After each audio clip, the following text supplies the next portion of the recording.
Ninth biology chapter number 4 में से आज हमने एक बहुत इंपॉर्टेंट जो टॉपिक है वो डिस्कस करना है। आज का जो हमारा टॉपिक है वो सेल का एक बहुत इंपॉर्टेंट ऑर्गेनेल है, न्यूक्लियस। ठीक है, तो न्यूक्लियस को अगर आप सेल का ब्रेन भी कहें तो भी बेहतर होगा, क्योंकि जितनी भी सेल की एक्टिविटीज होती हैं वो सारी की सारी किसके कंट्रोल में होती हैं? न्यूक्लियस के कंट्रोल में होती हैं। तो ये सेल का सबसे ज्यादा जो इम्पोर्टेंट ऑर्गेनेल है वो क्या है? न्यूक्लियस है। न्यूक्लियस को डिस्कस करने से पहले एक मैं बात आपको यहाँ पे क्लियर कर दूं कि जो आपके पास हमने देखा था दो तरह के सेल होते हैं, प्रोकैरियोटिक और यूकैरियोटिक। तो आप जो हमारे पास यूकैरियोटिक सेल होते हैं उनमें ट्रू न्यूक्लियस होता है, और जो आपके पास प्रोकैरियोटिक सेल होते हैं उनमें ट्रू न्यूक्लियस नहीं होता। तो डिस्कस कर लेते हैं। सबसे पहले देखते हैं प्रेजेंस या अकरेंस, मतलब ये किन किन सेल्स में और कहाँ पे प्रेजेंट होते हैं। A prominent nucleus is present in eukaryotes। मैंने आपको बताया कि यूकैरियोट्स में प्रोमिनेंट न्यूक्लियस होता है और प्रोकैरियोट्स में प्रोमिनेंट न्यूक्लियस नहीं होता। ठीक है, अब आगे यूकैरियोट्स में हम देख लेते हैं कि स्पेसिफिकली हम दो जो ऑर्गेनिज्म हैं उनकी बात करेंगे, एनिमल्स की और प्लांट्स की। अगर हम एनिमल की बात करें तो एनिमल्स में ये जो न्यूक्लियस है कहाँ प्रेजेंट होता है? In animal cells it is present in the centre of cell. ठीक है, ये बात आपने याद रखनी है कि जो आपके पास एनिमल्स के सेल हैं उनमें जो न्यूक्लियस होता है वो कहाँ होता है? सेल के सेंटर में होता है, सेल के दरमियान में होता है। दूसरी तरफ में आपके पास plants, in plant cells it is pushed to a side due to the presence of large vacuole. अब अगर हम प्लांट्स की बात करें तो इनमें एक लार्ज फूड वैक्यूल होता है। ठीक है, वो फूड वैक्यूल की मौजूदगी की वजह से क्या होता है, जो आपका न्यूक्लियस होता है वो एक साइड पे क्या हो जाता है? पुश हो जाता है। तो ये पहली बात इंपॉर्टेंट आपने याद रखनी है कि जो आपके पास एनिमल सेल हैं उनमें जो न्यूक्लियस है वो सेल के सेंटर में होता है, और जो आपके पास प्लांट सेल्स हैं उनमें जो न्यूक्लियस है वो एक साइड पे होता है। एक साइड पे क्यों होता है? क्योंकि वहां पे एक लार्ज वैक्यूल है वो क्या होता है? प्रेजेंट होता है। ठीक है, नेक्स्ट है इसका स्ट्रक्चर। स्ट्रक्चर के डिफरेंट कंपोनेंट्स हम देखेंगे वन बाय वन। तो सबसे पहला कंपोनेंट है वो है जी हमारे पास न्यूक्लियर इन्वेलप या न्यूक्लियर मेम्ब्रेन। तो जैसे हमने कहा था कि वो मेम्ब्रेन जो सेल के गिर्द होती है उस मेम्ब्रेन को हम क्या कहते हैं? Cell membrane. तो ऐसी मेम्ब्रेन जो न्यूक्लियस के गिर्द होगी वो क्या कहलाएगी? Nuclear membrane. यहाँ पे देख लेते हैं हम, ये जो आपको ग्रीन में नजर आ रहा है बेसिकली ये सारे का सारा ये वाला जितना भी पोर्शन है ये सारा क्या है? न्यूक्लियस है। ठीक है, अब देखें कि ये जो न्यूक्लियर इन्वेलप है आपके पास ये डबल मेम्ब्रेन है। Nucleus is bounded by a double membrane. ठीक है, ये आपके पास न्यूक्लियस है, nucleus is bounded by double membrane known as nuclear envelope या न्यूक्लियर मेम्ब्रेन। ठीक है, आपको यहाँ पे नजर आ रहा होगा कि ये जो मेम्ब्रेन है ये बिल्कुल कॉन्टिन्यूस नहीं है, यहाँ पे इसके कुछ ना कुछ क्या है? पोर्स हैं। ठीक है, तो अब जो नेक्स्ट हेडिंग है हमारे पास वो क्या है? Nuclear pores. न्यूक्लियर पोर्स क्या है? Nuclear envelope contain many pores. ठीक है, उसमें मतलब बहुत ज्यादा क्या होते हैं? सुराख होते हैं।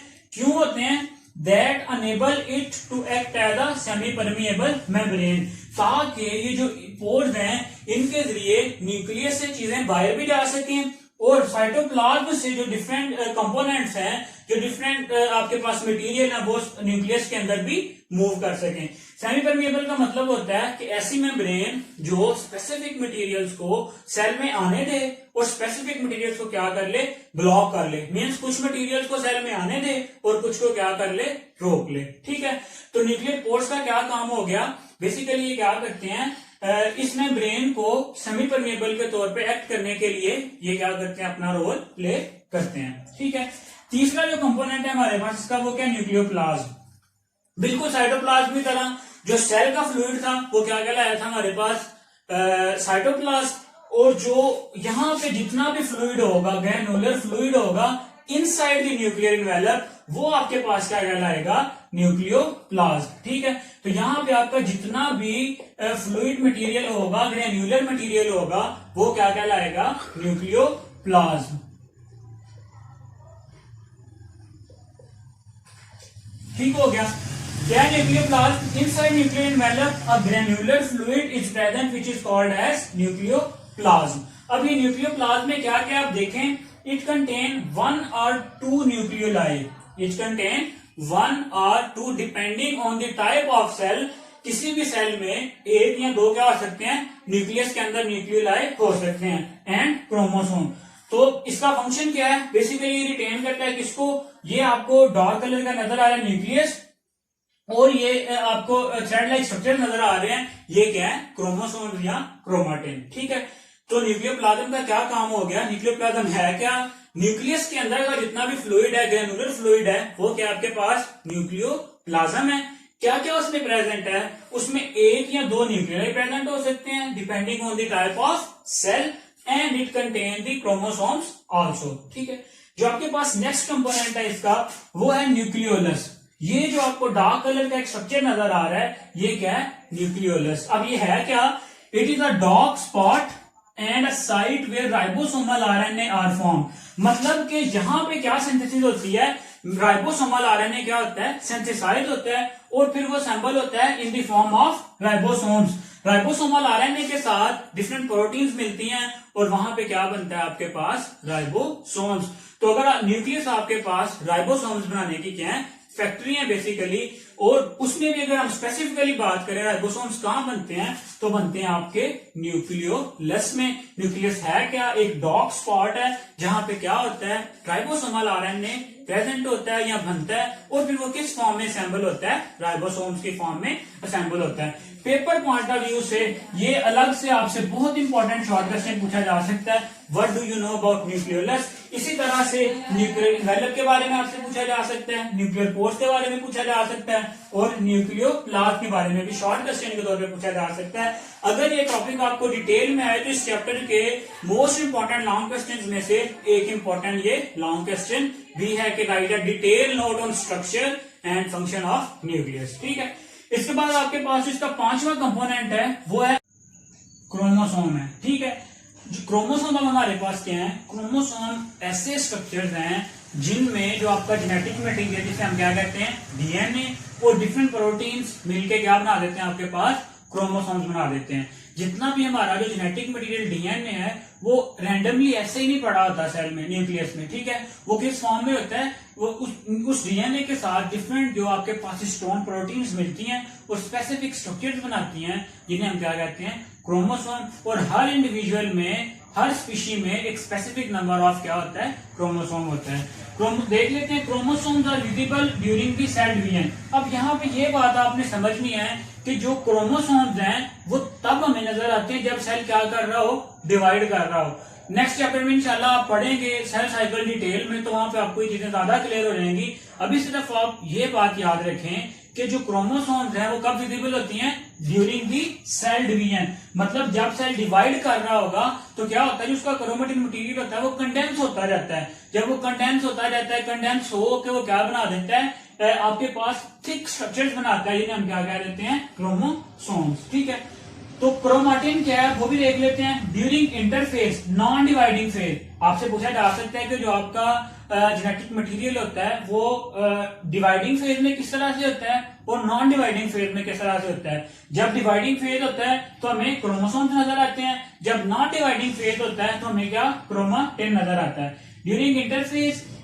Of cell they are in the form of thread like structure. जो आपके पास क्रोमोसोम्स होते हैं वो किस फॉर्म में होते हैं, थ्रेड लाइक स्ट्रक्चर में, known as chromatin. Paper point of view से आपसे ये भी शॉर्ट क्वेश्चन पूछा जा सकता है, differentiate between chromosome and chromatin. तो आप क्या बताएंगे कि जो आपका जेनेटिक मटेरियल होता है या जो आपके क्रोमोसोम है वो आपको कब नजर आते हैं, जब सेल कब किस फॉर्म में होता है, डिवाइडिंग फेज में होता है। और अगर सेल डिवाइडिंग फेज में नहीं है, नॉन डिवाइडिंग फेज में है, तो जो आपका जेनेटिक मटेरियल होता है वो थ्रेड लाइक स्ट्रक्चर की फॉर्म में होता है, जिसे हम क्या कह देते हैं, क्रोमाटिन कह देते हैं। ठीक है, तो ये बेसिकली स्ट्रक्चर के हवाले से 5 इंपॉर्टेंट कंपोनेंट्स आपने क्या रखने हैं, याद रखने हैं। यहाँ पे छोटा सा एक और भी है, कंपोजिशन ऑफ क्रोमोसोम। क्रोमोसोम किससे मिलकर बने होते हैं, एमसीक्यू के हवाले से पूछा जा सकता है, डीएनए एंड प्रोटीन। तो स्पेसिफिकली प्रोटीन्स भी कौन सी होती हैं, हिस्टोन प्रोटीन्स होती हैं। ठीक है, एक छोटा सा शॉर्ट नोट भी आपके बुक में लिखा हुआ है प्रोकैरियोटिक सेल के बारे में।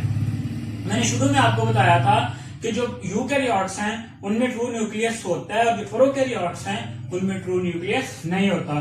तो prokaryotes do not contain true nucleus. तो क्या उनमें अगर न्यूक्लियस नहीं है तो क्या क्रोमोसोम्स भी नहीं होंगे? क्या उनका जेनेटिक मटेरियल भी नहीं होगा? नहीं, ऐसी बात नहीं है, उसमें जेनेटिक मटेरियल भी होगा, उसमें क्रोमोसोम्स भी होंगे, लेकिन किस तरह से होंगे? Chromosome made up of DNA only. Prokaryotes के जो क्रोमोसोम थे वो किसके? डीएनए के बनेंगे सिर्फ और सिर्फ, और जो यूकैरियोट के क्रोमोसोम्स हैं उनमें डीएनए के साथ साथ डिफरेंट तरह की प्रोटीन्स भी होंगी। एमसीक्यू के हवाले से आपने ये पॉइंट क्या रखना है? याद रखना है। दूसरी बात क्या है? And chromosome are only submerged in the cytoplasm, क्योंकि वहां पे न्यूक्लियस ही नहीं है, तो जो क्रोमोसोम्स होंगे वो सीधे के सीधे कहां पे प्रेजेंट होंगे? साइटोप्लाज्म के अंदर प्रेजेंट होंगे। तो स्ट्रक्चर को ब्रीफली एक दफा फिर देख लेते हैं कि ये जो आपके पास आउटर मेम्ब्रेन्स नजर आ रही हैं, दो जो ग्रीन में मैंने शो की हुई हैं, nucleus is bounded by a double envelope या double membrane which is known as nuclear membrane. तो ये जो आपको मेम्ब्रेन नजर आ रही है क्या है? न्यूक्लियर मेम्ब्रेन है। इसमें क्या है? छोटे छोटे स्मॉल पोर्स हैं, ठीक है। ये पोर्स क्या है आपके पास? न्यूक्लियर पोर्स, ठीक है। ये जो आपको डिफरेंट पोर्स नजर आ रहे हैं ये क्या है आपके पास? न्यूक्लियर पोर्स हैं, ठीक है। और उसके बाद अगर इसमें जितना भी आगे न्यूक्लियर मेम्ब्रेन के अंदर जितना भी मटेरियल आपको नजर आ रहा है ये क्या है? न्यूक्लियोप्लाज्म है। और ये जो एक डार्कली स्टेन आपको जो एक स्ट्रक्चर नजर आ रहा है वो क्या है? न्यूक्लियोलस है। और इसके अंदर ये आपको थ्रेड लाइक स्ट्रक्चर जो नजर आ रहे हैं ये क्रोमोसोम और क्रोमाटिन है, ठीक है। तो पेपर पॉइंट ऑफ व्यू से ये बहुत इंपॉर्टेंट टॉपिक है, शॉर्ट क्वेश्चन के हवाले से भी और लॉन्ग क्वेश्चन के हवाले से भी। इसे आपने बिल्कुल अच्छे कंसेप्चुअली प्रिपेयर करना है।